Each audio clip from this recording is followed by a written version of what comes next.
Di kesempatan siang yang berbahagia ini kita akan melanjutkan kembali kajian biografi Imam Mazhab 4, yang mana di kesempatan kali ini kita akan melanjutkan biografi salah seorang ulama dari ulama Mazhab 4 yang terkenal, yaitu Imam Malik bin Anas rahimahullahu ta'ala. Jangan dibalik ya, bukan Anas bin Malik, bukan. Anas bin Malik itu sahabat Nabi SAW, dan beliau adalah salah satu pembantunya Rasulullah SAW yang 10 tahun menjadi pelayan, menjadi pembantunya Nabi SAW. Dan tidak ada sama sekali hubungan apapun, ya hubungan maksudnya di sini hubungan nasab, ya antara Anas bin Malik maupun Imam Anas bin Malik sahabat maksudnya, ataupun Imam Malik bin Anas. Jadi para jamaah sekalian rahimani wa rahimakumullah, dan Imam Malik ini adalah imam yang sangat masyhur dalam bidang ilmu hadis, sebagaimana Imam Abu Hanifah sangat masyhur dalam bidang fikih dan qiyas, ya. Nah, di sini ketika kita berbicara tentang ilmu hadis, maka ilmu hadis adalah bagian ilmu yang sangat penting dalam agama ini, karena dalil yang kita pakai sebagai dasar dalam kita beragama itu ada dua macam. Dalil yang bersumber dari Al-Quranul Karim dan dalil yang bersumber dari hadis-hadis Nabi SAW.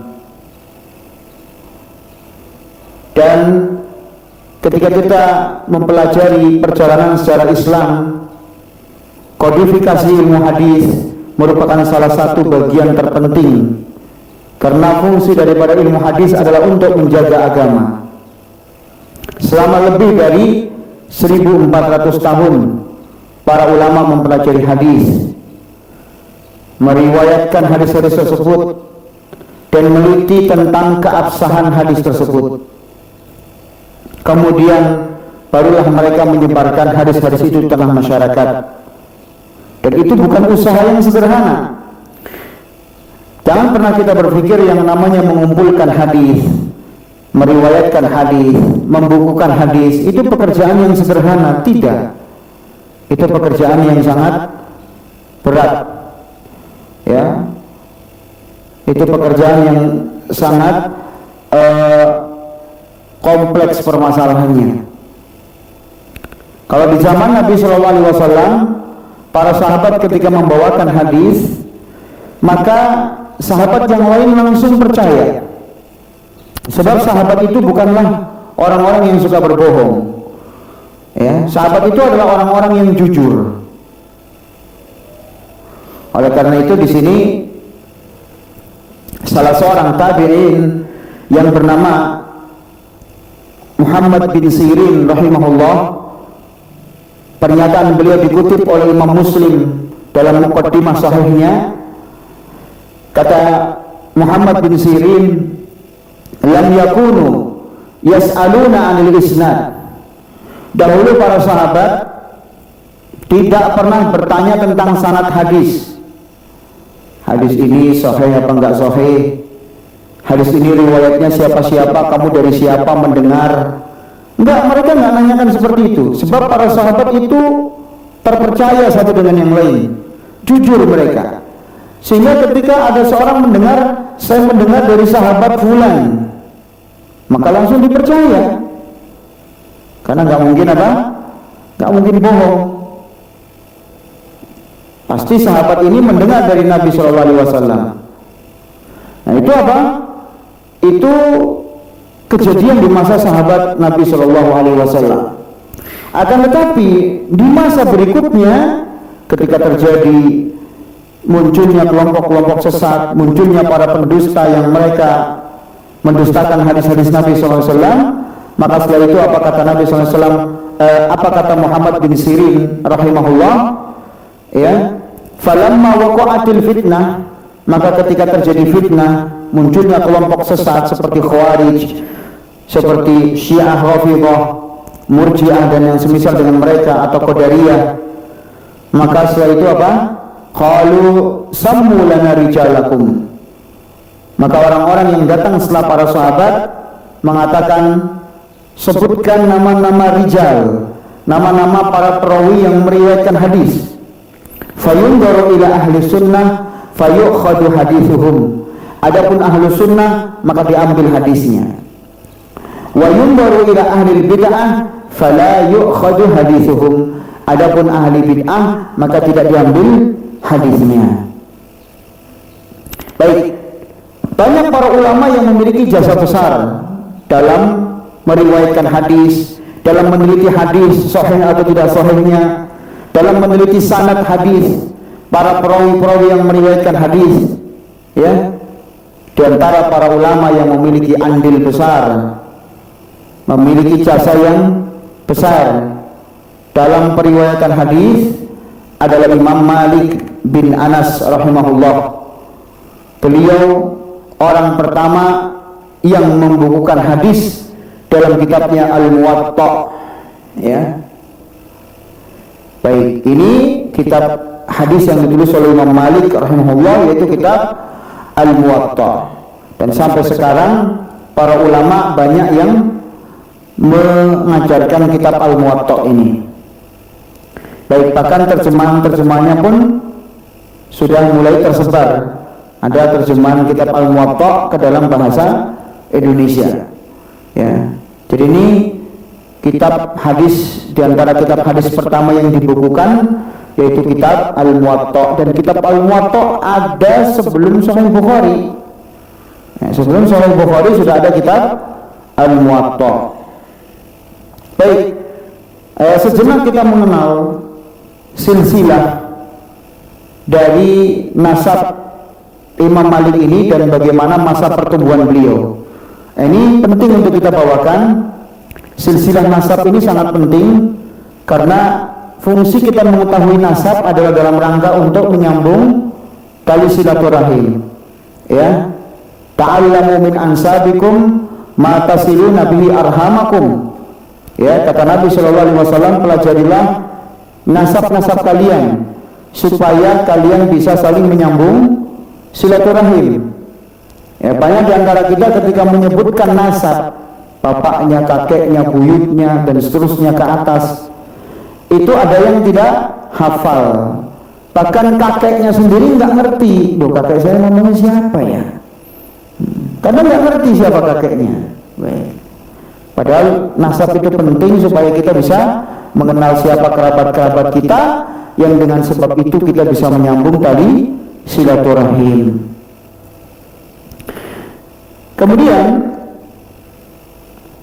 nama beliau adalah Abu Abdullah Malik bin Anas bin Malik bin Abi Amir bin Amr bin Al-Harith, atau kita kenal dengan Imam Malik bin Anas. Imam apa? Imam Malik bin Anas. Baik. Beliau dari suku Al-Azdiyah, dari suku Azd. Suku Azd itu di mana? Suku Azd itu berasal dari Yaman. Jadi keluarganya Imam Malik itu dari negeri mana? Dari negeri Yaman. Yaman itu di mana? Dilihat nanti di peta, ya. Kalau jemaah umroh atau jemaah haji Indonesia itu kalau memang mereka tidak berhenti dulu di Madinah atau pas berada di atas udara, itu mikotnya mengikuti penduduk. Penduduk apa itu? Ada yang pernah umroh atau haji? Ikuti mikot penduduk, ya, Yaman. Di mana mikotnya? Yalamlam, ya. Baik. Jadi pada masa pemerintahan Umar bin Khattab radhiyallahu anhu, kakeknya Imam Malik pindah ke negeri Madinah, ya, pindah ke negerinya Nabi Muhammad SAW, ke negeri hijrahnya Nabi SAW, yaitu Madinah. Dan disitulah kakeknya Anas bin Malik, Malik bin Anas. Berarti siapa kakeknya? Malik bin Anas bin Malik. Namanya sama. Nama Imam Malik dengan nama kakeknya sama, Malik, sama-sama namanya Malik. Dan itu biasa orang-orang Arab memberi nama anaknya kadang-kadang dengan nama bapaknya atau dengan nama kakeknya dan seterusnya. Baik, jadi kakeknya pindah ke Madinah. Disitulah keberkahan bagi Imam Malik bin Anas. Coba kalau kakeknya nggak pergi ke Madinah, wallahu a'lam, Allah yang lebih tahu apakah Imam Malik jadi imam atau tidak. Jadi ini keberkahan. Keberkahan bermula dari kakeknya, masya Allah. Maka kalau kakeknya berbuat baik sehingga mengena kepada cucunya, ya pahala pun akan tetap mengalir buat siapa? Akan tetap mengalir buat kakeknya juga, ya, meskipun sudah meninggal.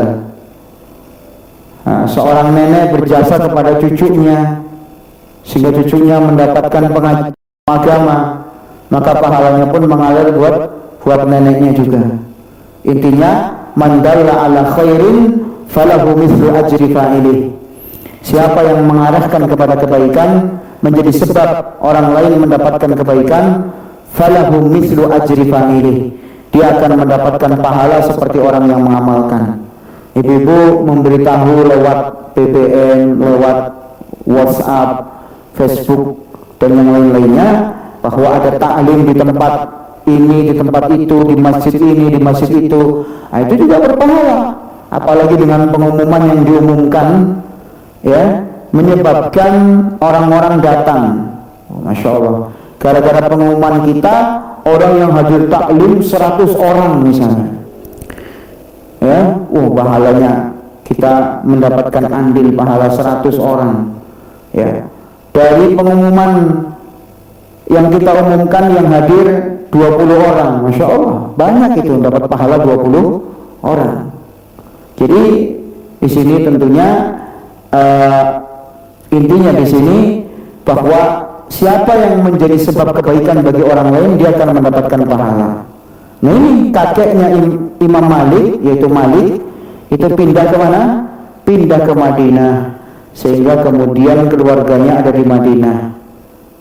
Baik, disitulah kakeknya Imam Malik yang bernama Malik, ya, belajar dengan para sahabat Nabi di Madinah dan belajar dari para pembesar tabi'in.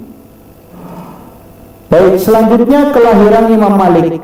Imam Malik dilahirkan di kota Madinah 79 tahun setelah wafatnya Nabi kita, Nabi Muhammad SAW. Jadi 79 tahun setelah wafatnya Nabi SAW. Jadi tahun keberapa? Tahun ke-93 Hijriah. Tahun kelahirannya Malik bin Anas atau Imam Malik adalah tahun kematiannya sahabat yang mulia Anas bin Malik. Pembantunya siapa? Rasulullah SAW. Makanya saya bilang tadi, tidak ada hubungan apa-apa antara Imam Malik bin Anas dengan sahabat Anas bin Malik, tidak ada hubungan apa-apa. Tapi memang yang sangat menakjubkan adalah tahun kelahirannya Imam Malik bin Anas adalah tahun wafatnya sahabat Anas bin Malik, ya. Karena sahabat Anas bin Malik itu sahabat yang pernah didoakan oleh Nabi dipanjangkan umurnya, ya. Makanya sahabat Anas bin Malik itu meninggal dalam kondisi umurnya panjang. Baik, Imam Malik bin Anas ketika kecil tumbuh di lingkungan yang religius. Kedua orang tuanya adalah murid para sahabat, dan paman beliau yang bernama Nafi', pamannya siapa? Pamannya Imam Malik itu namanya siapa? Namanya Nafi'. Nafi' itu adalah Maula Ibni Umar, bekas budaknya sahabat Ibnu Umar diperdekakan. Itu pamannya siapa? Pamannya Anas bin Malik. Makanya para ulama mengatakan di antara contoh sanad yang paling sahih atau orang menyebutnya ashahul asanid. Ini saya gambarkan di sini. Ada namanya apa?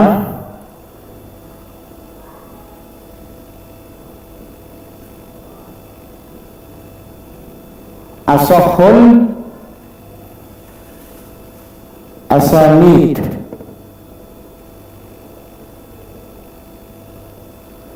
Apa artinya ashahul asanid? Sanad hadis yang paling sahih, sanad hadis tersahih gitu ya.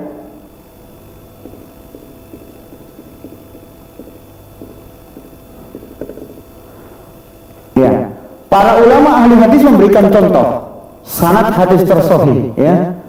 Yaitu apa misalnya? Yaitu Imam Malik ya, saya tulis di sini Imam Malik ya, mendengar dari siapa? Mendengar dari pamannya. Tadi siapa pamannya? Nafi', Maula Ibnu Umar ya, bekas budaknya Ibnu Umar. Kemudian Nafi' mendengar lagi dari siapa? Dari Ibnu Umar, karena Nafi' nggak berjumpa dengan Nabi, jadi mendengarnya dari sahabat Ibnu Umar. Kemudian Ibnu Umar mendengar dari siapa? Dari Rasulullah Sallallahu Alaihi Wasallam. Ya.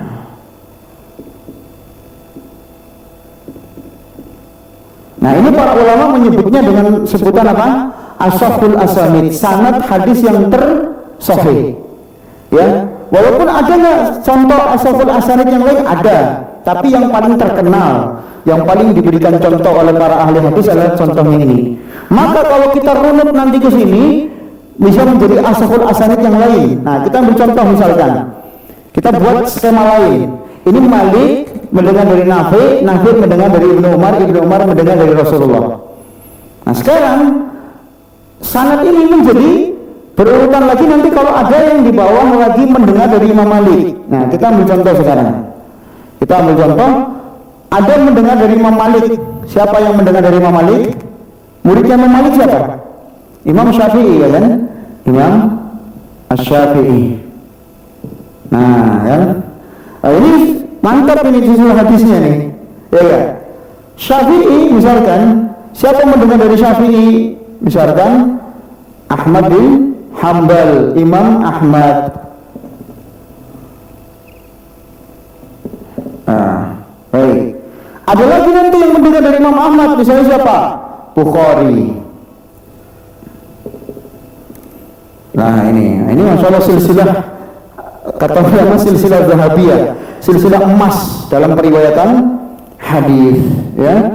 Bukhari menceritakan, saya mendengar Ahmad bin Hanbal. Ahmad bin Hanbal mengatakan saya mendengar dari Syafi'i misalnya. Syafi'i mengatakan saya mendengar dari Malik. Malik mengatakan saya mendengar dari Nafi'. Nafi' mengatakan saya mendengar dari Ibnu Umar. Ibnu Umar mengatakan saya mendengar dari Rasulullah SAW. Ini salah satu contoh yang para ulama menyebutnya sebagai apa? Sebagai ashahul asanid, sanad yang tersahih. Baik. Ya. Jadi Imam Malik itu dari kecil tumbuh di lingkungan religius, orang tuanya belajar dari para sahabat, sedangkan paman beliau adalah Nafi', periwayat yang terpercaya yang meriwayatkan dari Aisyah, Abu Hurairah, Abdullah bin Umar dan yang lain-lainnya. Baik. Jadi di sini intinya lingkungan itu sangat penting buat pertumbuhan anak. Lingkungan sangat penting buat pertumbuhan anak. Ketika orang tua tidak menyediakan lingkungan yang kondusif untuk pertumbuhan anak, ya, maka anak tidak akan tumbuh dalam kondisi religius. Ya. Di sini contohnya Imam Malik, ya. Beliau menjadi seorang imam karena didukung orang tuanya yang soleh, bapak ibunya, ya. Kemudian pamannya juga orang soleh. Ya, sementara rusaknya seorang anak juga banyak dipengaruhi oleh lingkungan. Kita ingat sabda Nabi SAW, kullu mauludin yuladu al-fitrah, ya kan? Setiap anak itu ya lahir dalam kondisi di atas fitrah. Ya. Apa fitrah di sini? Di atas tauhid yang benar, di atas akidah yang lurus. Ya. Tapi apa? Fa'abawahu yuhawidani, maka bapaknya lah yang menyebabkan dia menjadi orang Yahudi, au yunassiranihi, atau menyebabkan dia menjadi orang Nasrani, au yumajjizanihi, atau menjadi orang-orang Majusi. Baik, nah, di sini orang tua harus menyediakan apa? Menyediakan lingkungan kondusif untuk anak, sehingga orang tua nanti jadi percontohan. Orang tua yang soleh, insya Allah anaknya pun nanti akan soleh. Baik.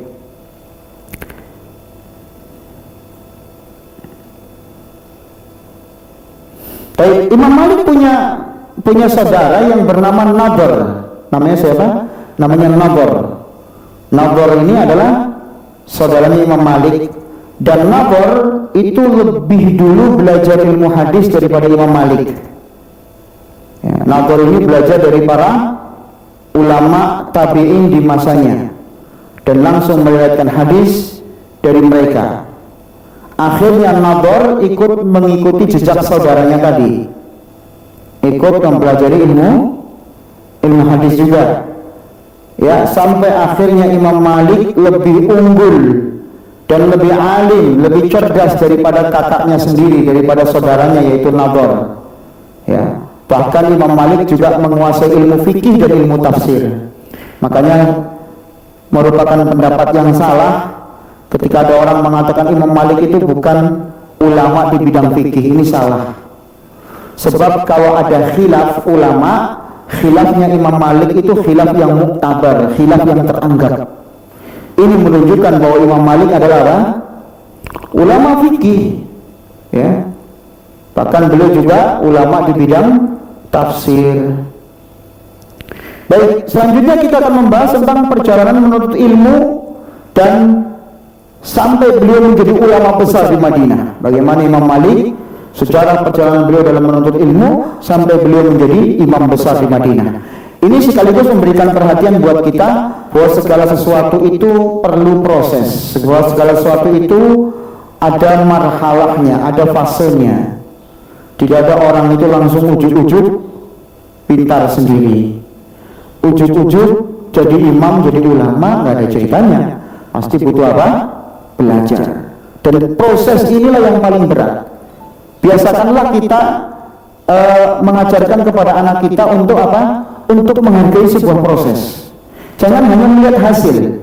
Banyak orang tua itu ketika menceritakan kesuksesan orang lain kepada anaknya, hanya menceritakan sebuah apa?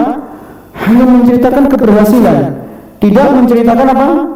Tidak menceritakan proses. Contoh misalkan orang tua mengatakan, "Nak, coba kalau kamu sukses tuh, ya, kayak tetangga sebelah tuh, insya Allah ya, tetangga sebelah itu sukses menjadi apa? Menjadi penghafal hadis, menjadi penghafal Al-Quran." Ya, boleh yang seperti itu, tapi orang tua juga harus ingat yang namanya proses. Ya, orang tua harus ceritakan bagaimana prosesnya. Ya, tetangga sebelah tadi misalkan yang berhasil menghafal hadis, berhasil menghafal Al-Quran, diceritakan bahwa dia itu apa?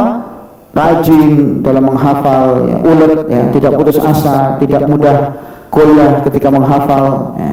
Jadi perlu seorang itu atau orang tua mengajarkan kepada anak sebuah proses daripada sekedar sebuah keberhasilan. Karena keberhasilan itu ada proses, dan proses itulah yang harus dilalui sebelum berhasil. Seperti orang berada di puncak gunung, kan tidak mungkin dia langsung ke puncak gunung, kecuali kalau naik helikopter ya mungkin, ya. Tapi jarang-jarang orang naik ke puncak gunung pakai helikopter. Helikopternya siapa lagi yang mau dipakai kan? Kecuali kalau dia orang yang lagi ada tugas khusus konservasi atau apa, ya. Tapi kalau orang yang memang dia ingin mendaki, pasti harus melalui apa? Bukit-bukit yang terjal, harus melalui mungkin sungai, melalui mata air, melalui apa? jalan-jalan yang berkelok-kelok, ya, melalui pohon-pohon yang lebat, ya, bahkan ada yang rela mendaki melalui salju, nah, sampai akhirnya sampai ke puncak. Nah, untuk sampai ke puncak inilah perlu adanya proses, dan proses inilah yang sangat penting. Jadi seorang jangan hanya melihat keberhasilan, tapi lihatlah apa? Lihatlah proses menuju keberhasilan tadi. Nah, kita tahu Imam Malik itu adalah imam yang kita katakan imam yang luar biasa, imam yang sukses, imam yang menjadi panutan buat kita. Tapi bagaimana proses belajarnya Imam Malik sehingga beliau bisa menjadi ulama di Madinah, ya, bisa menjadi apa? Ulama terdepan yang ada di kota Madinah. Nah, itu bagaimana prosesnya? Ini di kota Nabi loh, kota Madinah, ya. Baik. Tentu diantara yang paling penting menjadi proses keberhasilan Imam Malik dalam belajar adalah ibunya sendiri, ibunya Anas bin Malik. Memang ibu itu punya peran yang luar biasa, ya. Banyak tokoh-tokoh itu sukses karena ya pertama tentu ini adalah izin Allah, kedua kemudian apa? Karena usaha dari seorang ibu. Ya, Imam Malik itu lahir dalam keadaan yatim, ya, atau kondisinya dalam keadaan yatim. Ya. Siapa yang banyak memberikan jasa, siapa yang banyak berkontribusi untuk mendidik Imam Malik? Ternyata ibunya. Bayangkan, harus mendidik sendiri tatkala suaminya meninggal. Ini kan perjuangan berat ibu-ibu, ya. Tapi itu bisa dijalani oleh ibunya Imam Malik. Luar biasa, ya. Jadi ibu itu perannya sangat luar biasa. Walaupun ujung-ujungnya ibu nggak bakal terkenal. Mungkin kalau saya tanya di sini siapa ibunya Imam Malik, mungkin nggak ada yang kenal. Tapi kalau kita tanya siapa bapaknya Imam Malik, bapaknya namanya Anas. Padahal bapaknya sudah meninggal ketika Imam Malik, ya, masih kecil atau mungkin sebelum lahir, ya. Intinya Imam Malik, ya, sudah kehilangan bapaknya dalam kondisi yatim. Perhatikan di sini, ya. Ibu walaupun dia memiliki jasa yang besar, tetap saja apa? Namanya tidak dikenal. Beda dengan apa? Imam Syafi'i, ya, Muhammad bin Idris, ya. Siapa namanya bapaknya Imam Syafi'i? Idris. Imam Syafi'i namanya Muhammad bin Idris Asy-Syafi'i. Ya, ibunya siapa? Kita mungkin nggak ada yang kenal ibunya Imam Syafi'i, ya. Padahal ibunya Imam Syafi'i yang paling berjasa di antara manusia-manusia yang lainnya terhadap keilmuannya Imam Syafi'i. Ya, Imam Syafi'i yang membawa apa? Ibunya Imam Syafi'i yang membawa Imam Syafi'i dari mana? Dari Palestina menuju ke Mekah untuk belajar agama. Luar biasa. Dan di antara juga Imam Malik, ibunya sangat berjasa. Ya, ibunya pernah suatu ketika merapikan pakaian Imam Malik. Pakaiannya dirapikan, ya. Dipakaikanlah pakaian seperti pakaiannya para ulama walaupun masih kecil. Ini ibu-ibu sekalian, biasakan anak ibu dari kecil menggunakan pakaian yang memang pantas dipakai atau pakaian yang menggambarkan bahwa dia cinta Islam, ya. Jangan hanya pakaian-pakaian apa? Pakaian-pakaian yang beratribut tokoh-tokoh pahlawan superhero saja, ya, karena sebagian orang tua itu, ya, ketika memberikan pakaian untuk anaknya hanya pakaian-pakaian yang beratributkan, yang bergambarkan pahlawan superhero, ya. Jarang banget mungkin memakaikan pakaian-pakaian muslim kepada anak-anaknya, ya. Ini penting sekali padahal, ya. Seharusnya seorang ibu itu apa? Iya, seorang ibu itu dia memakaikan juga untuk anak-anaknya pakaian-pakaian yang bercorakkan Islam lah. Ini biasa dipakai oleh para ulama, biasa dipakai oleh para ustadz, ya. Supaya apa? Menggambarkan kecintaan kepada anak dari semenjak dini terhadap Islam. Walaupun itu nggak setiap hari, nggak apa-apa, tapi apa? Paling tidak ada unsur kecintaan, ya. Bahwa nanti dari kecil anak akan cinta kepada Islam. Nah, seperti itu pula ibunya Imam Malik. Sebelum Imam Malik belajar, dirapikan pakaiannya, dirapikan sorbannya, ya. Maka kemudian ibunya Imam Malik mengatakan, wahai anakku, pergilah kamu belajar dari Rabi'ah Ar-Ra'yi. Ini gurunya siapa? Gurunya Imam Malik, ya. Di antara gurunya adalah Rabi'ah Ar-Ra'yi. Belajarlah kamu dari Rabi'ah Ar-Ra'yi dan ambillah akhlaknya sebelum engkau mengambil ilmunya. Ambil akhlak gurumu, contoh dulu akhlaknya, baru ambil ilmunya. Ya, jadi ini yang paling penting. Jadi ibu-ibu sekalian, saya ingin tekankan di sini bahwa anak itu harus difahamkan yang baik-baik tentang akhlak. Jadi seharusnya anak itu lebih mencontoh akhlak dulu sebelum ilmu. Jadi dulu para ulama ya, itu dibentuk dulu akhlak mulianya dulu, baru apa? Baru dibentuk ilmunya. Karena ini penting, kenapa? Karena ada sebagian orang, Masya Allah, ilmunya banyak tapi akhlaknya kurang. Ilmunya sih Masya Allah banyak, tapi giliran akhlak, kadang-kadang tingkah lakunya atau budi pekertinya kurang terpuji. Nah ini yang sangat disayangkan. Makanya membentuk akhlak ini sangatlah penting. Makanya pertama kali ibunya Imam Malik menyuruh Imam Malik untuk duduk di majelisnya Rabi'ah Ar-Ra'yi, dan yang disuruh oleh ibunya adalah, kamu contoh dulu akhlak gurumu Rabi'ah. Nah, baru nanti kamu ambil ilmunya sebanyak-banyaknya. Gitu. Ya. Kemudian Imam Malik memilih guru yang terbaik untuk diambil ilmu agamanya di masanya. Diambil guru yang terbaik. Nah ini faedah penting. Jangan sembarangan belajar ilmu agama dari orang yang tidak jelas pemahaman ilmu agamanya. Latar belakang belajarnya dari siapa? Karena ada sebagian orang-orang yang asal ketika belajar ilmu agama. Padahal Muhammad bin Sirin telah memperingatkan kita, salah seorang tabi'in beliau Muhammad bin Sirin, inna hadzal ilma dinun fanduru amman ta'khuduna dinakum. Sesungguhnya ilmu agama ini adalah merupakan pondasi pokok dalam agama kalian. Jadi ilmu yang kita ambil dari seorang itu pondasi pokok dalam agama kita.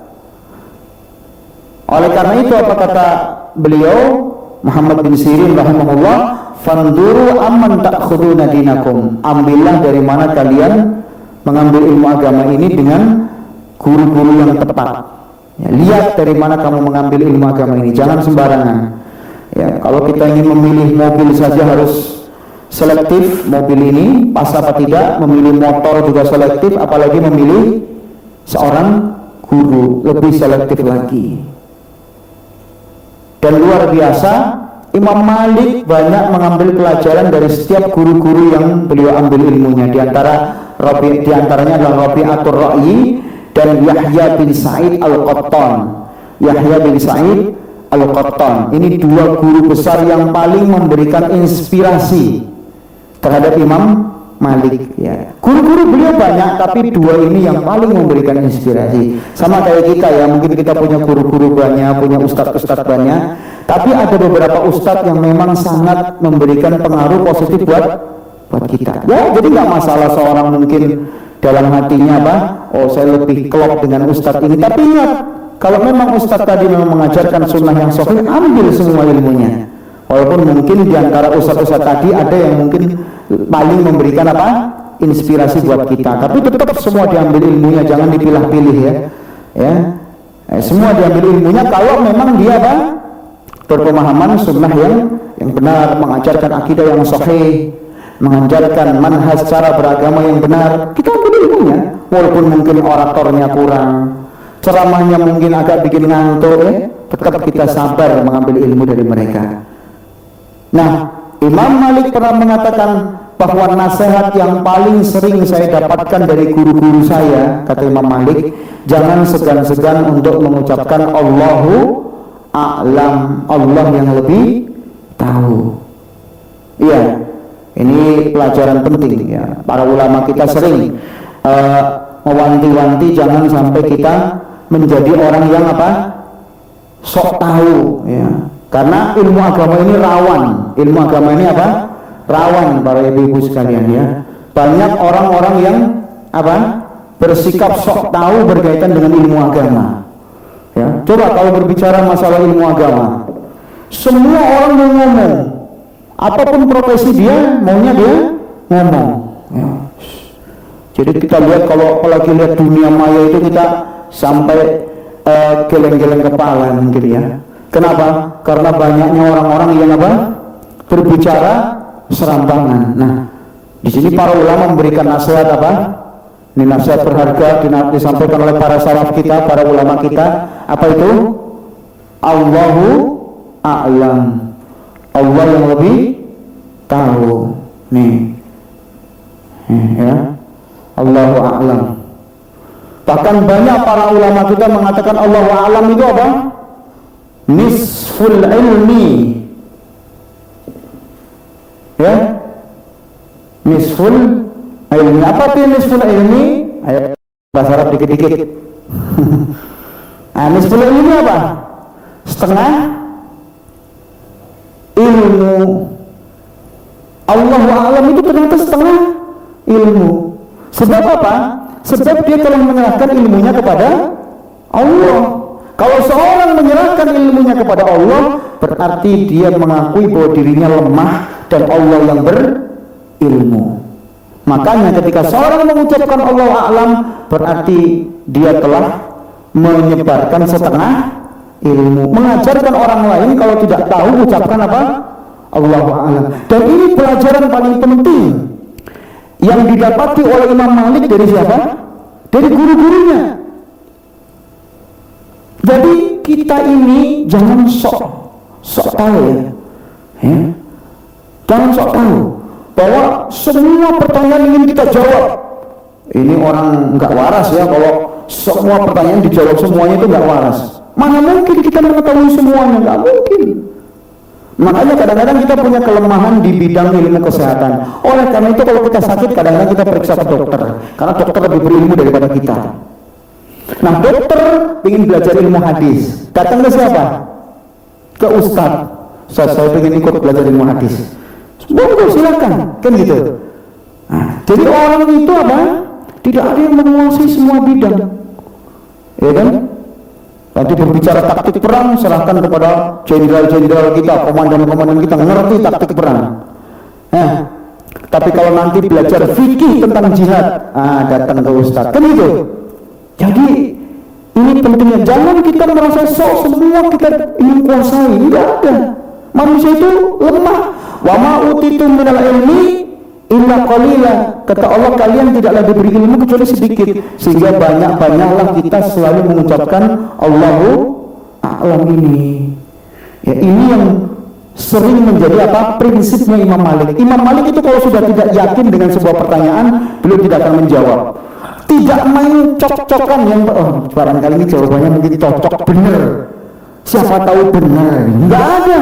Dalam prinsipnya para ulama kita seperti Imam Malik, mereka sangat hati-hati dalam menjawab pertanyaan. Kalau memang tidak yakin dalam sebuah jawaban, maka maka mereka tidak akan menjawab pertanyaan. Jadi seperti itu para jemaah yang dimuliakan oleh Allah Subhanahu wa taala.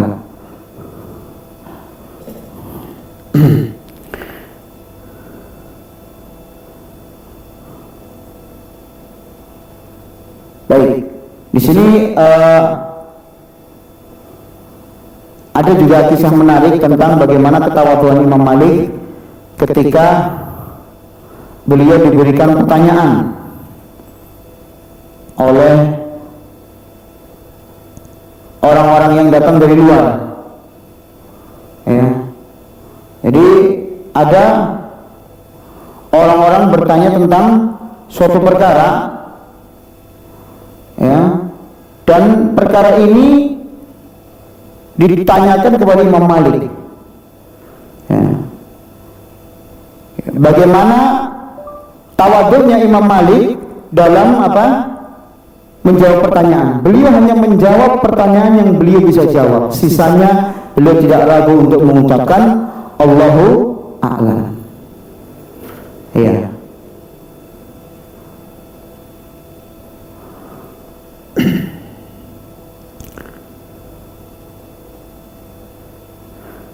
Baik. Dikisahkan ini ada di kitab Al-Faqih wal Mutafaqih, buah karya Al-Khatib Al-Baghdadi. Dikisahkan bahwa Imam Malik dikasih 48 pertanyaan. Dari 42 pertanyaan hanya hanya sekitar 12 pertanyaan yang beliau jawab. Sisanya beliau mengatakan la adri, saya tidak tahu.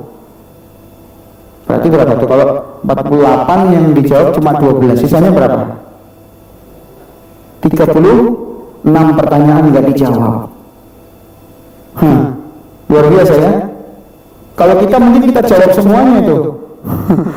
Kita jawab semuanya. Luar biasa, Masya Allah. Iya, ini menunjukkan akan kefakihan beliau. Ya.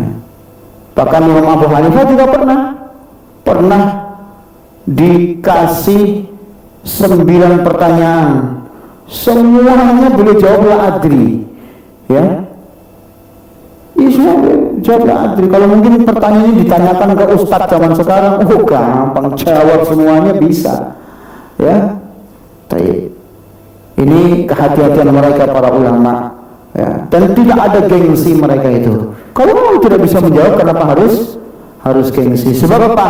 Ketika seorang fatwanya salah, ya, siapa yang bertanggung jawab? Dia akan bertanggung jawab di hadapan Allah nanti.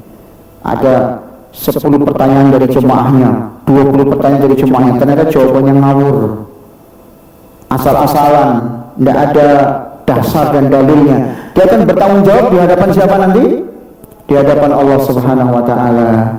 Jadi nggak usah gengsi-gengsian lah. Kalau nggak tahu mending bilang la adri, saya nggak tahu, atau katakan Allahu a'lam, Allah yang lebih tahu.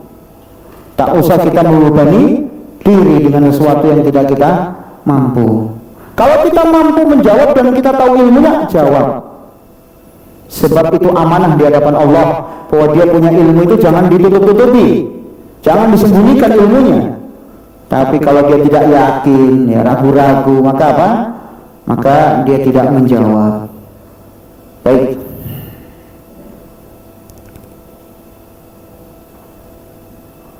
Kemudian di sini di antara keistimewaan Imam Malik rahimahullah, ya, bahwa Imam Malik itu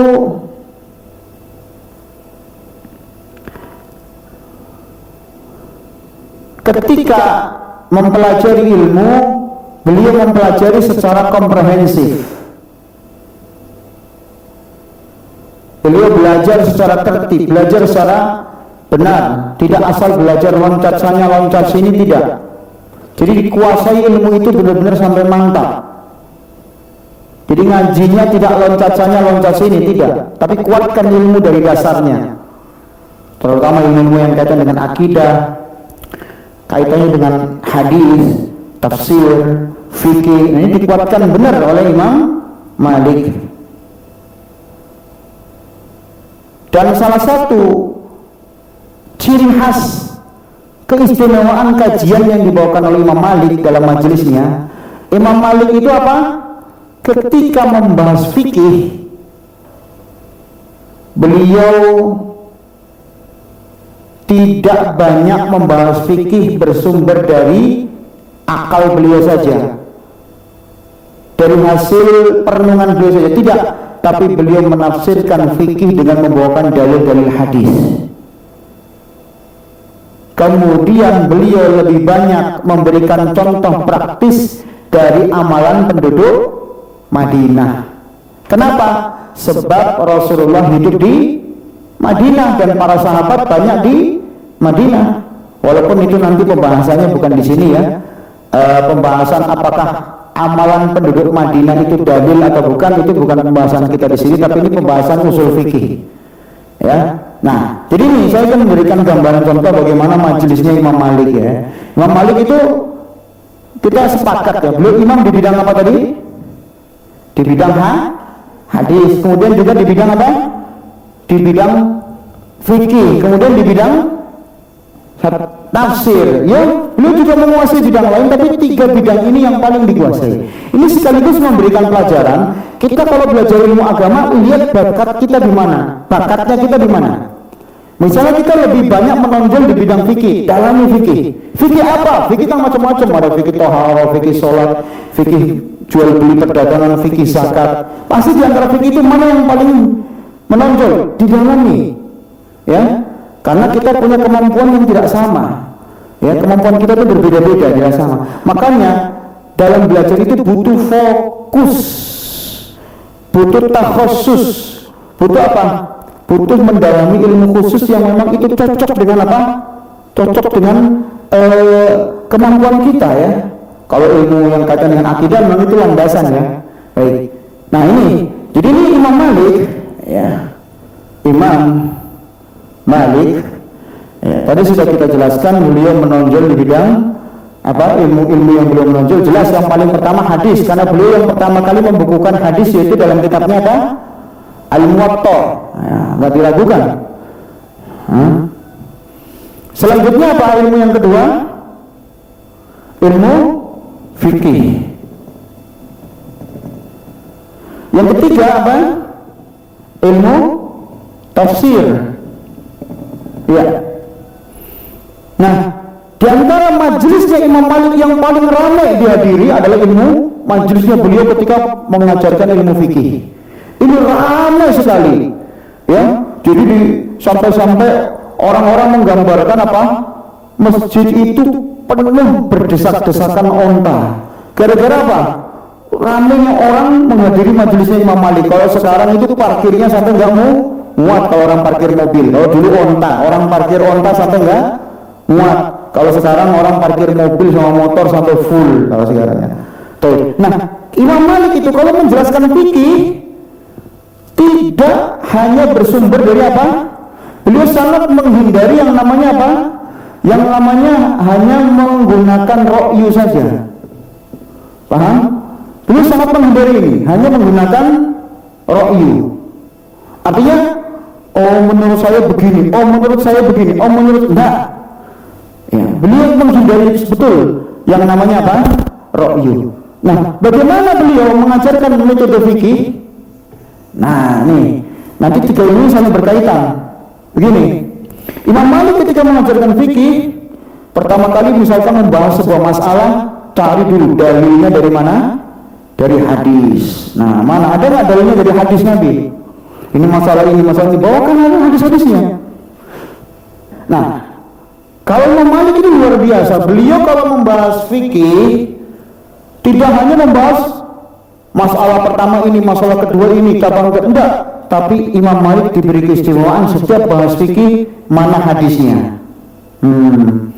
Kamu bicara masalah ini, mana hadisnya dari Nabi? Hadisnya sahih apa enggak sahih? Nah, jangan mentang-mentang, oh ada hadisnya kok. Nah, entar dulu hadisnya sahih tidak periwayatannya, berarti perlu dicek. Misalkan ada hadis tertentu berbunyi apa? Siapa perawi-perawinya yang meriwayatkan? Nah, ini Imam Malik luar biasa, sehingga beliau dikenal sebagai ahli hadis. Madrasah beliau di Madinah dijuluki dengan madrasah ahlul hadis, madrasah fikih ahlul hadis. Siapa di antara yang belajar langsung dengan Imam Malik? Imam Syafi'i. Nah, Imam Syafi'i juga belajar dari madrasahnya Abu Hanifah. Belajar dari siapa? Muhammad bin Hasan Asy-Syaibani.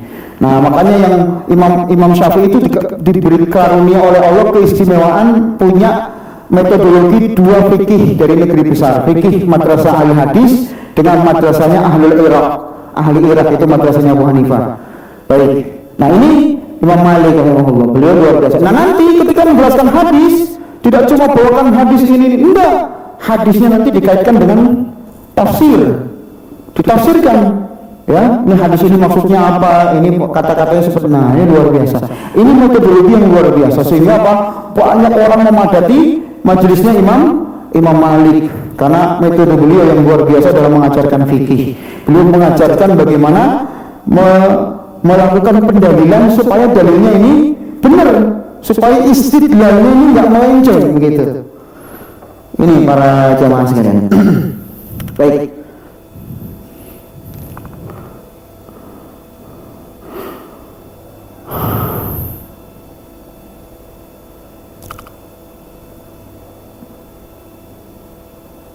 Nah selanjutnya di antara ciri Imam Malik, ya ini ciri yang kaitannya dengan karakter beliau. Beliau itu ketika menyampaikan ilmu kondisinya sangat berwibawa dalam menyampaikan ilmu. Artinya apa? Majelis beliau ini majelis benar-benar mengajarkan ilmu, bukan majelis galak tawa.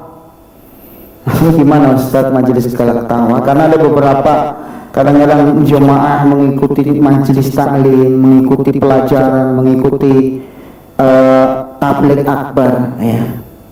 Setelah pulang dia ikut tabligh akbar, coba ilmu apa yang didapat?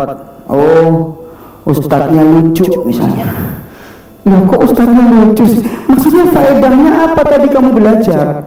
Poin 1 ini, poin 2 ini, masalah ini, masalah ini. Dapat ilmu apa setelah belajar tadi? Nah, kok malah ustadznya lucu?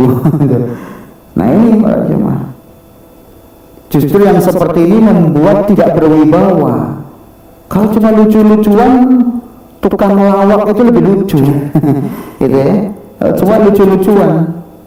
Nah, maka di sini majelis Imam Malik ada benar-benar majelis yang penuh dengan wibawa, majelis yang benar-benar penuh dengan apa? Ilmu. Nah, Taib. Kemudian Imam Malik ini karena berwibawanya beliau dan berilmunya beliau adalah salah satu imam yang dihormati oleh khalifah di masa itu. Lihat para jemaah, orang kalau punya ilmu, penguasa pun akan segan kepada dia. Penguasa akan segan. Makanya Khalifah Al-Mahdi menawarkan, ini khalifah yang ketiga dari dinasti Abbasiyah, Al-Mahdi, ya. Al-Mahdi menawarkan kepada Imam Malik, bagaimana kalau seluruh rakyat kita sepakat untuk menjadikan kitab Al-Muwatta sebagai rujukan utama. Artinya tidak boleh mengambil ilmu dari hadis lain, cukup belajar dari kitab Muwatta-nya Imam Malik saja. Maka Imam Malik menolak permintaan siapa? Khalifah Al-Mahdi. Kenapa? Karena ketawaduannya Imam Malik. Imam Malik mengatakan kitab hadis yang berisi kumpulan hadis-hadis Nabi itu bukan cuma Muwatta saya wahai Khalifah. Di sana ada Muwatta lain yang ditulis oleh para ulama yang lainnya. Kenapa harus kitab saya saja? Jangan. Nah, ini contoh tawadhu ya. Padahal Khalifah ketika itu ingin menjadikan kitabnya Imam Malik sebagai rujukan utama, tapi Imam Malik gak mau karena ketawaduan beliau luar biasa. Makanya Allah menjanjikan siapa yang tawadhu pasti akan diangkat derajatnya. Nabi sallallahu alaihi wasallam bersabda, "Man tawadhu'a wa ma tawadhu'a ahadun lillah illa rafa'ahu Allah."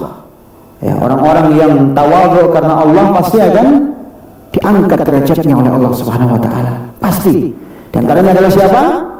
Di antaranya adalah Imam Malik bin Anas rahimahullahu taala.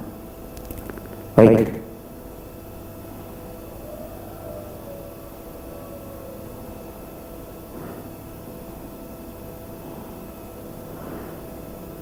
Kemudian Imam Malik dikenal dengan semangatnya dalam mempelajari ilmu dan memperkuat hafalan serta memperkuat pemahaman.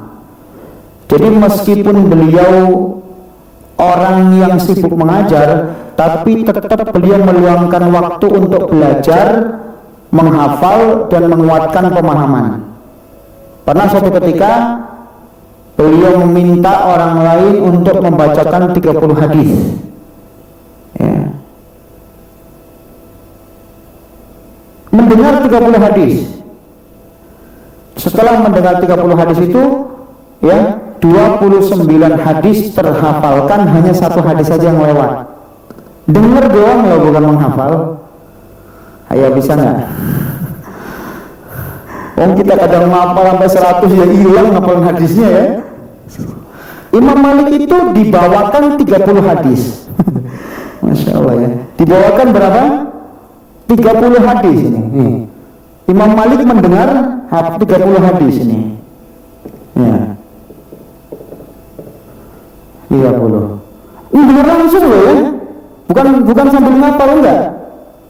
Dari mendengar 30 hadis ini, 29 langsung diterhafalkan. Enggak ada salahnya satu huruf pun. Satu harokat pun enggak salah. Harokat fathahnya, dhammahnya, kasrahnya, sukunnya enggak salah. Iya. Baik, 1 hadis saja yang terlewat. Bayangkan. Gimana Ustaz ya biar kuat hafalannya? Mungkin sering bertanya, gimana sih Ustaz biar kuat hafalannya? Waduh, banyak tantangannya kalau ingin kuat hafalan. Rata-rata kita ini jarang yang lulus, benar-benar lulus jarang. Ya, pertama, hafalan itu karunia dari Allah. Pertama, jelas Allah kadang-kadang mengkaruniakan seorang hafalan kuat ya. Yang kedua, hafalan itu yang paling utama didapat dengan cara kita meninggalkan maksiat, itu paling utama ya. Sebab hilangnya hafalan itu paling utama adalah faktor kemaksiatan. Kita maksiat, kita berbuat dosa, itu sebab hafalan kita hilang ya. Masya Allah ya. Kita pernah dulu membahas biografi Imam Syafi'i. Ketika Imam Syafi'i mengadu kepada gurunya siapa? Waqi' bin Jarrah. Syakautu ila Waqi'in su'a hifzi fa arsyadani ila tarkil ma'asi wa akhbarni bi anna al-ilma nurun wa nurullahi la yuhdal al-asi. Ya, bahwasanya apa? Aku mengadu, kata Imam Syafi'i, kepada guruku Waqi' tentang buruknya hafalanku. Maka Waqi' mengarahkan kepadaku untuk aku meninggalkan maksiat, dan Waqi' mengkhabarkan kepadaku bahwa ilmu itu cahaya, dan cahaya Allah tidak akan bersanding dengan maksiat. Begitu. Baik. Jadi ini luar biasanya Imam Malik dalam hafalan, pemahaman. Nah, ini luar biasa. Kadang-kadang ada orang dianugerahi hafalan, tapi belum tentu dianugerahi apa? Pemahaman. Kadang-kadang ada yang dianugerahi pemahaman tapi hafalan kurang. Ada banyak. Ya. Ada orang hafalan ribuan hadis tapi pemahamannya kurang. Ada orang hafalan hadisnya nggak banyak tapi dia pemahamannya bagus dalam menjelaskan hadis tadi. Ya, jadi memang orang berbeda-beda. Nah, Imam Malik salah satu yang dianugerahi oleh Allah pemahaman hadis dan hafalan yang cemerlang. Pemahaman di sini yang saya maksudkan adalah fikih hadis. Bukan cuma hafal hadisnya doang, tidak, tapi fikih hadisnya.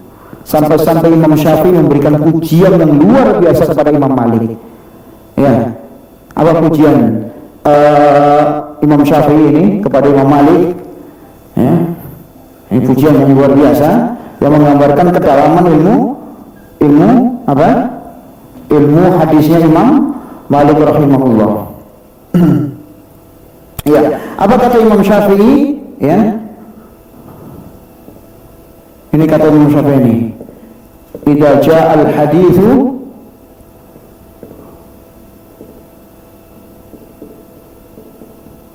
ya famalikun najmus sakib.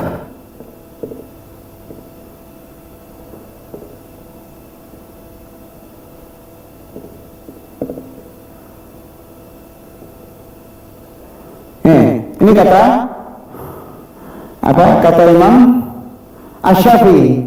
Ini kata Imam Syafi'i. Imam Syafi'i mengatakan apabila datang hadis, maka Imam Malik adalah bintang kecoraknya, ya, bintang yang cahayanya paling terang. Oh, ini Imam Malik bintangnya. Ya, jadi Imam Malik pakar hadis di masa itu yang tidak tertandingi, istilahnya seperti itu. Idza ja'al hadis fa Malikun najmus saqib. Baik dari hafalan hadisnya, kita sudah tahu tadi bagaimana kehebatan hafalan hadis Imam Malik, maupun dari segi fikih hadisnya, maupun dari segi sanad hadisnya, ini hadis sahih apa enggak sahih. Kalau sudah berbicara seperti itu, orang nanti merujuknya ke Imam Malik. Ya, bahkan Abu Hanifah pun menganjurkan tanyakan kepada Malik kalau sudah berkaitan dengan ilmu hadis. Ya, ini luar biasa. Baik. Jadi imam 4 itu saling memuji ya. Imam 4 yang imam mazhab fikih itu saling memuji, saling apa? Menghormati di antara mereka. Tidak saling sombong-sombongan. Oh, saya lebih pinter. Ya. Saya lebih senior. Saya lebih apa hebat. Tidak ada, tidak pernah mereka mengatakan saya lebih dari si fulan, tidak ada. Di antara imam 4 ini rata-rata satu dengan yang lain saling membela. Imam Malik kalau sudah kaitannya dengan masalah qiyas, masalah furu-furu fikih yang benar-benar sudah menjelimet dan mendalam, maka Imam Malik menganjurkan datang kepada Abu Hanifah. Luar biasa, mereka saling bersinergi satu dengan yang lainnya. Baik.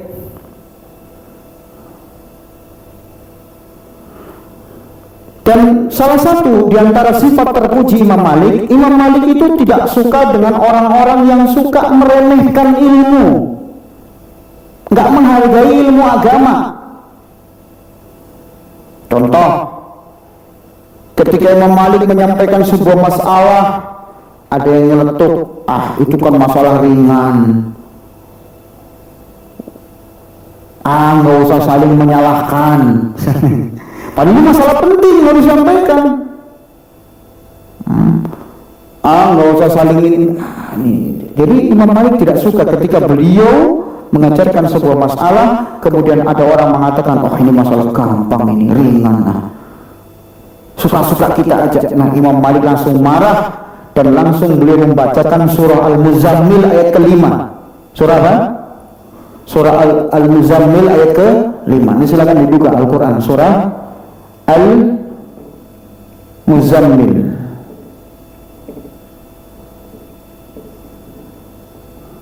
ayat ke berapa? Ayat ke-5. Buka. Apa bunyi ayatnya? Ayo buka yang cepat. Berkompetensi. Inna sanulki alaika qawlan saqila. Sesungguhnya kami wahai Muhammad, wahai Nabi, akan menyampaikan kepadamu sebuah firman yang berat. Apa maksudnya firman yang berat? Al-Quran. Berarti Al-Quran itu enggak ada yang ringan, semuanya apa? Penting. Kalau ada yang mengatakan, oh ini masalah enggak penting, ini salah. Semua masalah agama itu penting. Jadi enggak boleh ada yang meremehkan. Oh enggak penting belajar kayak gitu. Kata siapa? Nah, sebagian orang kadang meremehkan beberapa pelajaran ya. Ini jangan. Walaupun tentu setiap pelajaran ada fasenya ya, ada urut-urutannya. Namun apa? Kita sepakat bahwa ilmu agama itu apa? Ilmu agama itu berat. Ilmu agama itu adalah merupakan apa?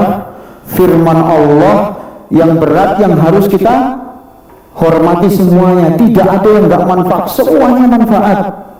Ini makanya Imam Malik paling enggak suka kalau ada orang meremehkan ilmu agama. Termasuk di sini para jemaah dalam bermajlis. Contoh bentuk meremehkan ilmu apa? Ustadznya lagi jelaskan, ya capek-capek jelasin, jemaahnya di belakang ngobrol atau di depan ngobrol. Ini contoh bentuk tidak hormat terhadap ilmu, tidak menghargai ilmu ya. Coba, padahal ustadznya membawakan qala Allah wa qala Rasul, firman Allah dan sabda Rasulullah. Di belakang jemaahnya ngobrol jual beli online. Di belakang ngobrol tentang arisan, ngobrol tentang apa? Jadwal pertandingan sepak bola. Sama sekali tidak beradab. Coba Allah dan Rasulnya aja tidak dihormati, coba kan? Ya, ini contoh bukan penghormatan kepada majelis ilmu. Jadi dahulu ya kalau kita berbicara majelisnya para ulama salaf, itu orang yang hadir di pengajian itu tenang, khusyuk, seolah-olah kepala mereka itu ada burung bertengger di situ. Bu, ada nggak burung berani bertengger di kepala ibu-ibu yang hadir di sini? Ada nggak Bu sekarang? Iya Ustaz, ruangan tertutup. Enggak. Kalau misalkan di ruangan terbuka, ada nggak burung berani mencret di kepala ibu? Nggak bakal berani, kita gerak-gerak terus ya. Nah, tangan kita gerak terus ya. Ya. Tapi apa? Tapi para ulama dahulu ketika belajar itu tenang. Jadi seolah-olah kepalanya itu nggak bergerak. Ya, kepalanya saja seolah-olah nggak bergerak saking tenangnya. Apalagi sampai sempat ngobrol dengan yang di sampingnya. Apalagi sempat bercerita tukar pengalaman pas taklim. Ada lagi sempat ngantuk, nggak sempat sama sekali ya. Itu jadi ini bentuk penghormatan terhadap majelis ilmu. Karena kalau kita menghormati majelis ilmu, kita menghormati Allah dan menghormati Rasulnya. Jadi seperti itu. Termasuk semua permasalahan agama, tidak ada yang remeh, semuanya penting. Baik. Imam Malik rahimahullah adalah imam yang dikenal memiliki firasat yang tajam. Firasat di sini apa? Firasat di sini maksudnya adalah pengetahuan tentang mengetahui sebuah perkara dengan melihat indikasi-indikasi atau gejala-gejala. Ini dalam bahasa Arab disebut dengan firasah. Di Indonesia kan jadi firasat. Ya. Dan firasat ini berbeda-beda antara satu orang dengan orang lain. Setiap orang tinggi ilmunya, tinggi khasyatullahnya, rasa takutnya kepada Allah, khusyuk ibadahnya di hadapan Allah, maka firasatnya akan semakin tajam. Misalkan ada anaknya, ya, pegang-pegang HP tidak dikontrol, maka firasat orang yang alim akan merasa aneh. Wah, ini kalau anak saya kebanyakan pegang HP, nanti kedepannya akan menjadi pecandu HP, jadi nggak suka membaca Quran, jadi nggak suka baca hadis, jadi nggak suka belajar, akhirnya jadi pecandu HP. Ini contoh firasat. Ya. Baik, dan firasat itu nggak ada kaitannya dengan mengetahui perkara gaib yang lain. Karena kalau perkara gaib itu yang tahu hanya Allah. Tapi kalau ada seorang sekarang menebak-nebak firasat saya nanti tahun 2000 sekian Jakarta akan tenggelam, ini dukun namanya. Ini firasat dukun, bukan firasat yang berdasarkan ilmu ya. Ya, jadi ini maksud firasat. Baik, ini Imam Malik rahimahullah tajam firasatnya, banyak memberikan nasihat-nasihat berharga. Contoh, ketika Imam Malik bertemu Imam Syafi'i, melihat kehebatan Imam Syafi'i, hafalannya Imam Syafi'i, firasatnya Imam Malik memandang Imam Syafi'i nanti sepertinya di masa yang akan datang akan menjadi imam yang hebat, akan menjadi imam yang hebat. Ini namanya apa? Firasat. Jadi firasat yang tajam seorang guru kepada murid. Ini orang model kayak Imam Syafi'i ini nanti kedepannya bakal jadi orang hebat nih. Ya. Makanya Imam Malik pernah memberikan nasihat kepada Imam Syafi'i, inni ara annallaha qad a'ta ala qalbika nuran. Wahai Syafi'i, kata Imam Malik, aku memandang Allah telah memberikan cahaya ke dalam hatimu. Artinya apa? Kamu tuh orang yang dimudahkan untuk memperoleh ilmu, dimudahkan untuk menghafal. Maka penasihat Imam Malik kepada Imam Syafi'i, fala tudfihu bidzulmatil ma'asi. Maka jangan kamu padamkan cahaya Allah yang ada dalam hatimu dengan maksiat. Kenapa? Hilangnya ilmumu wahai Syafi'i itu karena maksiat. Makanya Pak, jaga baik-baik cahaya Allah, jangan sampai padam. Itu apa? Jangan engkau maksiat. Ya. Kenapa? Imam Malik itu melihat ada bakat luar biasa. Ya. Ada tersimpan berjuta-juta potensi yang dimiliki oleh Imam Syafi'i. Sehingga ini nasihatnya Imam Malik. Jangan kau padamkan dengan apa? Maksiat. Makanya benar, di masa berikutnya Imam Syafi'i menjadi imam terkenal. Saking terkenalnya Imam Syafi'i, ya, memiliki keilmuan dan keistimewaan luar biasa. Bahkan terkadang ada beberapa pendapat Imam Malik dikritisi oleh Imam Syafi'i. Dan ini biasa lah, namanya pendapat-pendapat ijtihadiyah, bebas seorang saling mengkritisi satu dengan lain, asal mengkritisi dengan ilmu dan dalil, dengan burhan yang nyata, ya, bukan sekedar mengkritisi dengan sesuatu yang tidak ada ilmunya. Masya Allah. Ini para jemaah rahimani wa rahimakumullah. Kemudian Imam Malik rahimahullah wafat di tahun 179 Hijriah, bertepatan dengan usianya 85 tahun.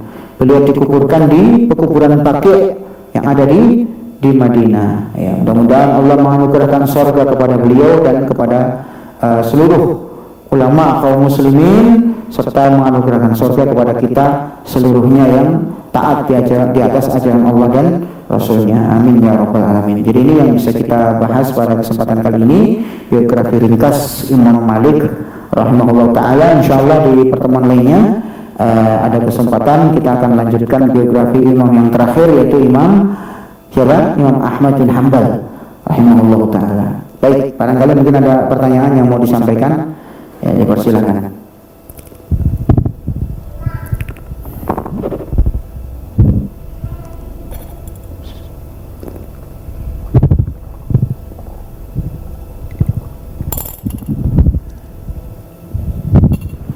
Silakan di belakang.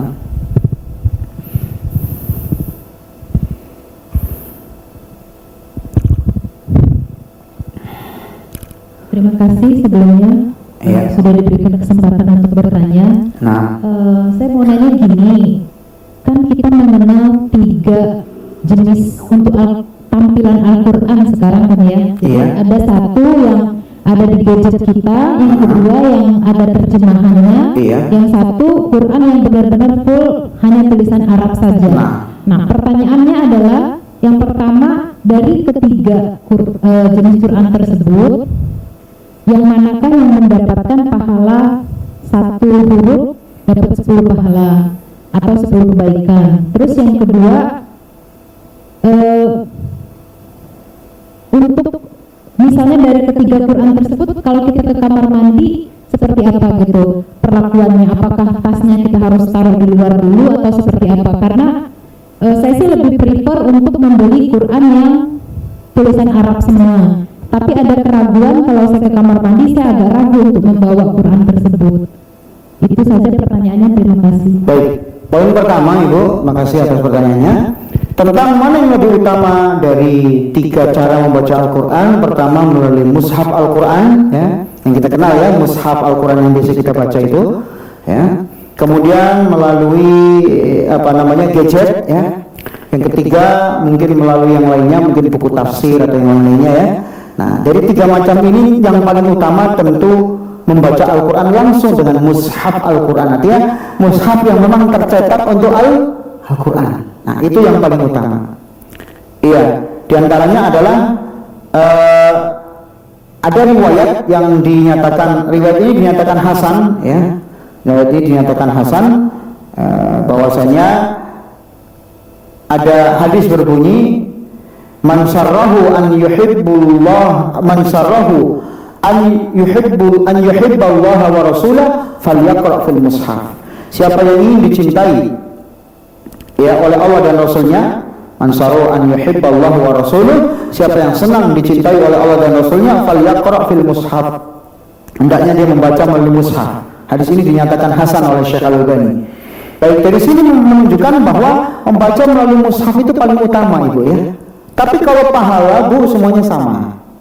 Pahala melalui membaca mushaf, melalui gadget, ya, melalui gadget yang ada aplikasi Al-Qur'annya ya, atau melalui yang ketiga membaca buku tafsir. Kalau pahalanya semuanya sama, tapi kalau keutamaannya paling utama melalui mushaf. Tapi kalau nanti mushaf tidak ada, silakan Ibu baca melalui HP, aplikasi, atau baca melalui kitab tafsir, kan ada ayatnya ya.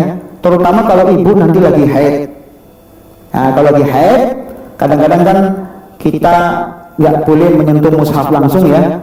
Jadi kalau haid bagaimana? Ya menyentuh mushaf tapi menggunakan sarung tangan, biar tidak menyentuh langsung. Sebab ada larangan dari Nabi SAW, la yamassul Quran illa tahir, tidak boleh menyentuh Al-Quran kecuali dalam kondisi suci. Jadi kalau lagi haid ibu-ibu, maka apa?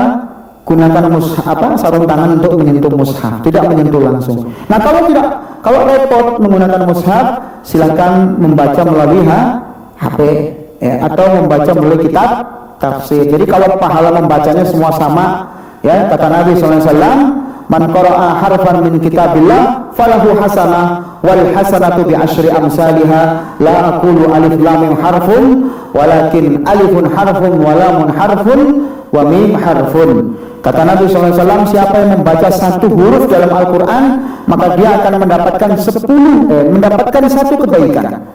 Dan satu kebaikan dilipat gandakan menjadi 10 kali lipat. Kemudian Nabi SAW mengatakan, saya tidak katakan alif lam mim itu satu huruf, tapi alif satu huruf, lam satu huruf, dan mim satu huruf. Berarti kalau satu huruf dilipat gandakan menjadi berapa? 10 kali lipat. Berarti alif lam mim berapa huruf? 3 huruf. Berarti dapat berapa kebaikan? 30 kebaikan. Bayangkan. Jadi baca Quran kebaikannya luar biasa ya. Nah, semua pahalanya sama, baik membaca melalui mushaf, melalui kitab tafsir, ataupun melalui gadget ya, melalui aplikasi.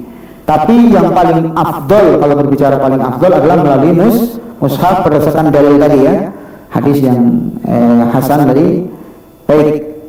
Nah tadi pertanyaan yang kedua tadi saya agak lupa Bu, apa pertanyaan kedua tadi? Mungkin diulangi lagi. Kalau ke kamar mandi gimana? Kalau ke kamar mandi ya, maka kita jangan membawa mushaf kecuali dimasukkan ke dalam tas atau yang semisal. Kalau memang ditaruh di luar gak aman, masukkan di mana? Ke dalam tas. Jadi jangan langsung dibawa masuk. Adapun HP ya, maka HP gampang untuk kehati-hatian, tinggal diubah aplikasinya sehingga layar Qur'annya hilang gitu loh ya. Nah itu. Tapi ya pada dasarnya aplikasi itu bukan mushaf ya, bukan. Jadi kalau seandainya seorang ada aplikasi Quran dalam Androidnya atau dalam HP-nya nggak ada masalah. Ya tapi usahakan jangan sampai kondisinya terbuka Bu ya, jangan sampai terbuka ininya apa bernamanya, terbuka aplikasinya. Tutup saja kalau mau masuk WC, itu lebih selamat ya. Wallahu a'lam bishawab. Baik. Ada lagi mungkin yang mau ditanyakan? Ya, boleh. Assalamualaikum Ustaz, lebih utama mana Ustaz untuk mengenai suatu hal dalam perkara agama? Iya. Kita mengambil dari satu ustadz yang kita yakini atau kita membandingkan dari beberapa ustadz? Iya. Pendapatnya Ustaz, maksudnya misalkan ustadz itu mungkin sama-sama punya dalil Ustaz, apakah kita lebih utama ya sudahlah kita meyakini ustadz fulan misalnya, kita ambil dalilnya dari ustadz fulan, kita lakuin ya ustadz fulan ini kan Ustaz ya yang betul. katakan gitu, sementara kita nafikan gitu Ustaz. Apa seperti itu atau kita membandingkan dari ustadz fulan kita cari dalil atau hujahnya yang paling benar Ustaz?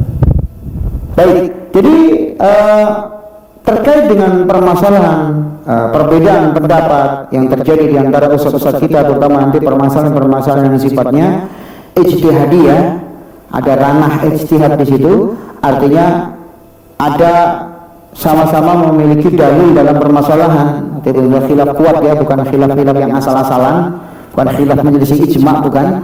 Maka yang kita lakukan adalah melihat dalil. Kalau kita mampu untuk bisa melihat dalil tadi, maka kita melihat di antara dalil-dalil ustadz yang dibawakan ya, dalam pandangan kita setelah kita lihat mana yang lebih kuat. Yang lebih kuat mana, itu yang kita amalkan. Karena pendapat ustadz itu bukan tolak ukur. Tolak ukur adalah apa? Ya, fa in tanaza'tum fi syai'in farudduhu ila Allahi war Rasul. Kalau kalian berselisih dalam sebuah perkara, ya, maka kembalikan kepada siapa? Kepada Allah dan Rasulnya. Ya, kembalikan kepada Allah dan Rasul. Berarti kita lihat mana pendapat ustaz tadi yang memang secara pendalilannya itu lebih mendekat kepada kebenaran. Bukan kita katakan paling benar, tidak, tapi lebih dekat kepada kebenaran. Nah, itulah yang kemudian kita pilih dan kita amalkan.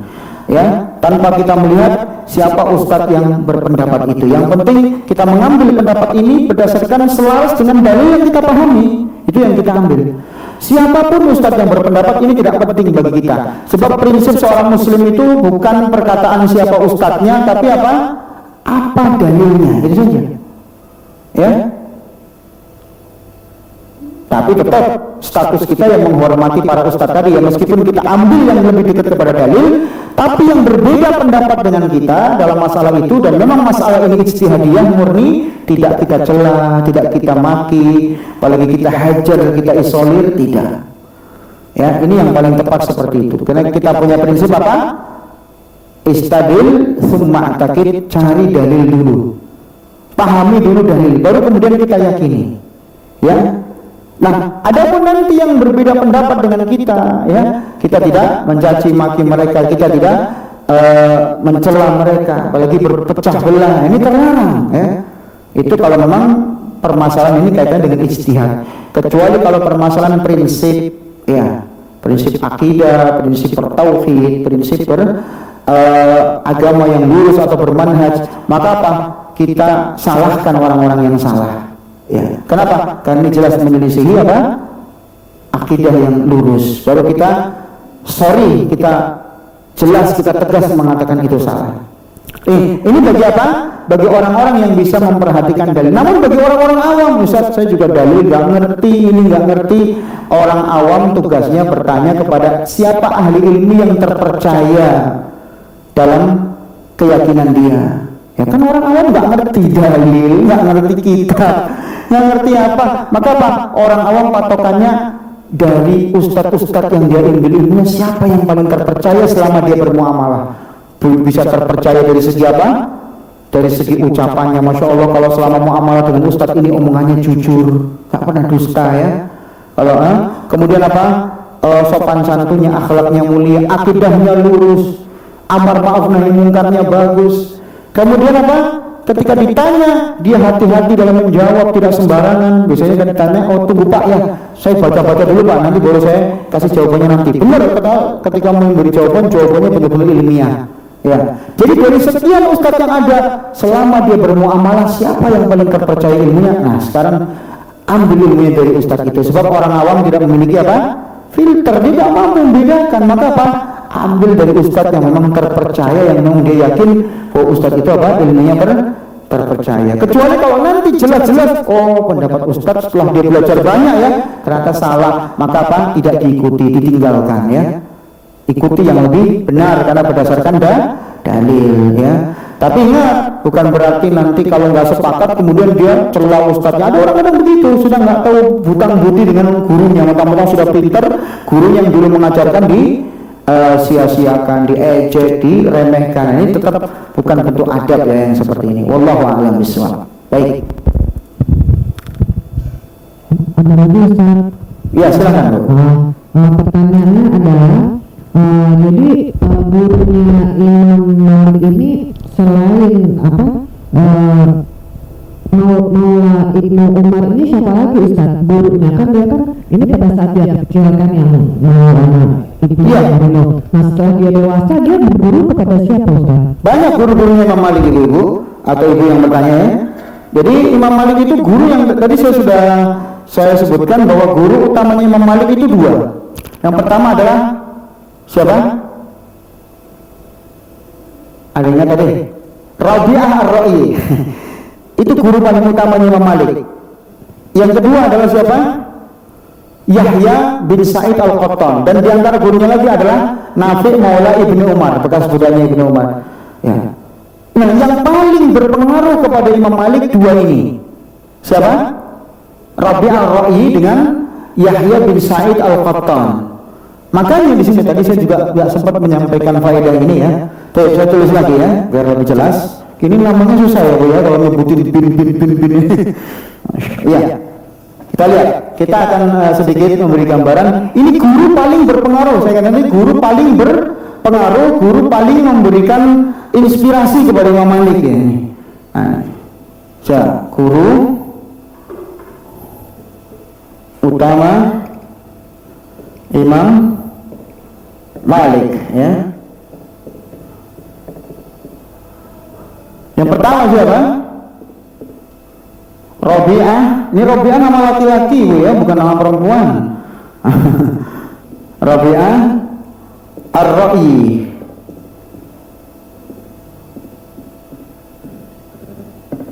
Baik. Rabi'ah Ar-Ra'i, ini guru pertama, paling berpengaruh. Makanya tadi ibunya Imam Malik itu menganjurkan apa? Ambil akhlak dari Rabi'ah Ar-Ra'i, ambil ilmunya juga sampai habis itu. Nah, yang kedua siapa? Yahya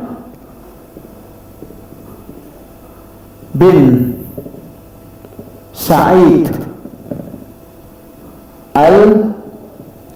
Qattan. Baik, panjang ya. Yahya bin Sa'id Al-Qattan. Nah, Imam Malik tidak berani beliau berfatwa sebelum bertanya kepada dua guru ini. Iya. Ini dua guru yang paling disegani oleh Imam Malik. Maka Imam Malik tidak akan memberi jawaban sebelum tanya guru. Tanya kepada Rabi'ah, tanya kepada Yahya bin Sa'id. Kira-kira saya sudah pantas belum menjawab pertanyaan ini? Oh, kamu sudah pantas, sudah. Makanya Imam Malik sebelum duduk di kursi Masjid Nabawi mengajar, jadi dulunya itu Imam Malik ngajar di mana? Di dekat Raudhah, ya. Sampai kemudian karena majelisnya tambah banyak, akhirnya di tempat khusus karena majelisnya sangat banyak. Ya. Tapi beliau tidak berani ngajar. Sebelum apa? Ada rekomendasi dari siapa? Dari Rabi'ah Ar-Ra'yi dan Yahya bin Sa'id Al-Qattan. Jadi sebenarnya sertifikasi atau rekomendasi itu sah-sah saja. Sebab kan kita nggak tahu dia benar-benar ahli kan di bidang agama. Tapi ya sertifikasi dan rekomendasi dari orang terpercaya, bukan masuk ke rekomendasi dengan sertifikasi saja gitu ya. Nah, jadi yang merekomendasi Imam Malik itu siapa diantaranya? Rabi'ah Ar-Ra'yi dengan Yahya bin Sa'id Al-Qattan. Jadi kalau mau ditotal, ya, Imam Malik itu menerima hadis dari 900 guru. Berapa gurunya Imam Malik yang beliau ambil hadisnya? 900 ibu-ibu, ya. Tuh, kalau di total berapa? Total beliau menerima dari berapa? 900 guru. Ini beliau menerima hadis. Kenapa? Karena saking rajinnya beliau belajar. 600 itu dari kalangan tabi'in. Sisanya bukan dari tabi'in. Yang dari tabi'in saja berapa? 600 guru tabi'innya. Tabi'in ini generasi yang datang setelah sahabat, namanya tabi'in, yang bertemu dengan sahabat dan meninggal dalam keadaan Islam, mukmin, ya. Itu tabi'in. Jadi dari 900 guru ini, gurunya Imam Malik yang berasal dari tabi'in berapa? 600. Ini dari tabi'in ya. Baik, luar biasa. Ya, jelas ya, Bu? Baik. Mungkin ada lagi tambahan? Dikit lagi satu masalah. Kenapa kok Imam Malik ini lebih terkenal daripada Rabi'ah Ar-Ra'yi ini, Ustaz? Kita yang awam ini nggak pernah mendengar nama itu. Betul Bu. Bagus, ini pertanyaan bagus. Kehebatannya apa, Ustaz, kok bisa namanya Ibu, iya, lebih terkenal belum tentu lebih berilmu. Tolong perhatikan ini. Lebih terkenal belum tentu lebih berilmu. Iya. Ibu kenal saya, Bu? Sekarang udah kenal ya? Kenal secara garis besar, oke. Tahu nggak guru saya, Bu? Nah, nggak tahu kan? Ya. Ya itu gambaran. Karena apa? Terkenal bagi sebagian orang, sebagian lagi mungkin nggak kenal. Ya itu tadi. Kenapa? Karena murid-murid yang menyebarkan ilmu dari muridnya Imam Malik ini sangat banyak, Bu. Melebihi murid-muridnya siapa? Rabi'ah. Itu sehingga apa yang lebih terkenal adalah Imam Malik, karena murid-muridnya yang sangat banyak, murid-muridnya beliau yang sangat banyak. Saya akan memberikan contoh ibu-ibu, contoh yang mirip dengan kasus ini tapi dari ulama lain. Nah, saya akan kasih contoh, mungkin biar lebih jelas. Ini juga terkait dengan ulama ahli hadis. Baik. Mudah-mudahan masih semangat ini. Baik, ibu-ibu ada yang nggak kenal siapa itu Imam Bukhari? Imam Al-Bukhari. Baik, ada yang nggak kenal macam? Kenal semua, yakin? Kalau dulu saya tanya namanya siapa coba kalau mengenal? Ayo. Katanya kenal. Bukhari ibu itu bukan nama, itu nisbat kepada daerah kelahiran. Lahirnya di mana? Di Bukhara. Bukhara itu di mana, Ustaz? Sebuah daerah yang terletak di negara Uzbekistan, pecahan Soviet. Uzbekistan, makanya orang Uzbek kalau kita bilang. Ya. Mungkin biasa umroh atau bisa ketemu orang Uzbek ya. Baik. Ini Al-Bukhari. Terus namanya siapa Ustaz? No, kan namanya Bukhari, ternyata kadang kita belum tahu. Tahunya Bukhari. Jadi ada orang pede.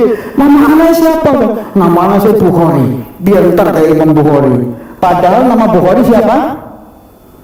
Hah? Namanya siapa Ibu?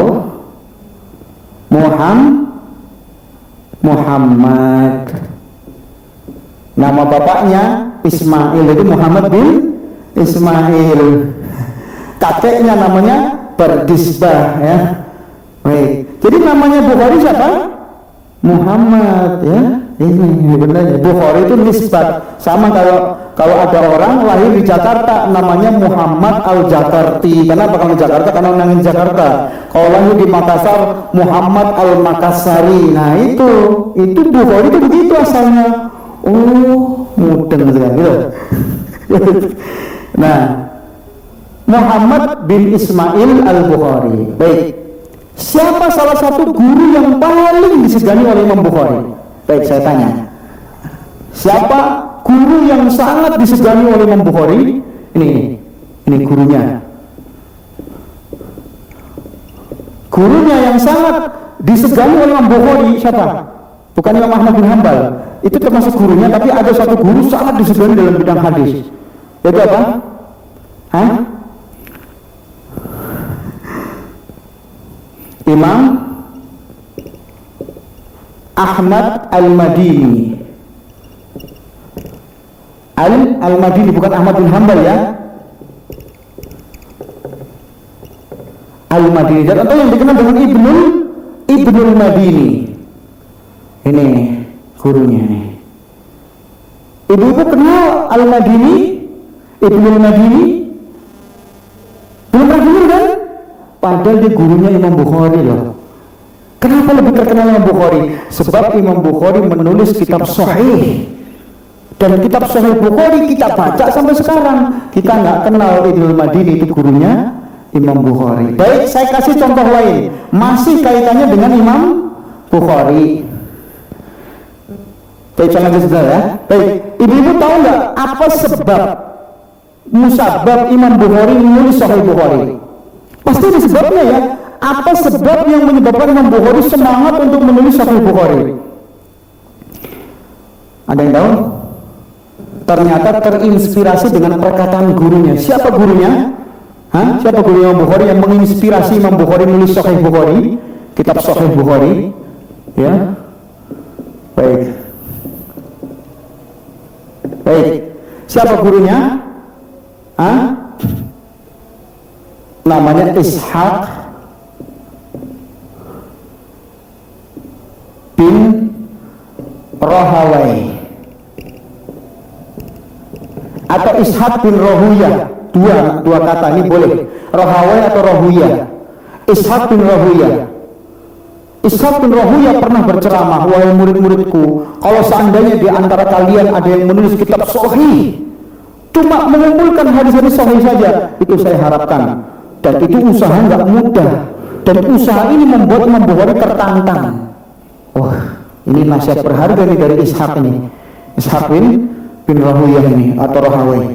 Akhirnya Imam Bukhari terinspirasi dari nasihat gurunya Ishaq. Tapi pertanyaan saya, ibu, ada yang pernah dengar nama Ishaq bin Rahawai atau Rahuyah? Belum pernah dengar.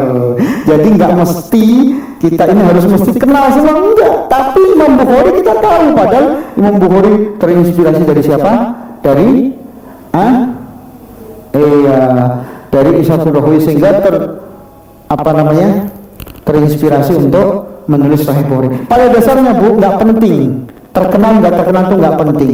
Nabi pernah bersabda, innallaha yuhibbul abdal ghaniyat taqiyal khafi. Allah itu senang dengan hamba yang apa? Yang merasa cukup, yang bertakwa, yang kemudian dia tersembunyi, tidak senang dengan keterkenalan. Nah, imam yang terkenal juga nggak nyari ketenaran, itu dengan izin Allah terkenal, ya. Tapi ada sebagian yang lainnya sengaja, ya. Mungkin terkenalnya tidak seperti yang lain, dan ini bukan ukuran, ya. Terkenal atau tidak terkenal itu bukan ukuran. Sebab tabi'in yang bernama Uwais Al-Qarni juga beliau tabi'in terbaik loh. Tapi banyak yang tidak mengenal beliau, ya. Padahal Nabi merekomendasi bahwa tabi'in terbaik apa? Uwais Uwais Al-Qarni. Jadi ini nggak jadi soal terkenal nggak terkenal, yang penting apa? Yang penting sampai sekarang kita tahu ya silsilah para ulama ini, jasa mereka satu dengan yang lainnya. Wallahu a'lam bishawab. Saya cukupkan sampai di sini. Kita masuk waktu asar. Kita tutup dengan doa kafaratul majlis. Subhanakallahumma wa bihamdika asyhadu an la ilaha illa anta astaghfiruka wa atubu ilaik. Assalamualaikum warahmatullahi wabarakatuh.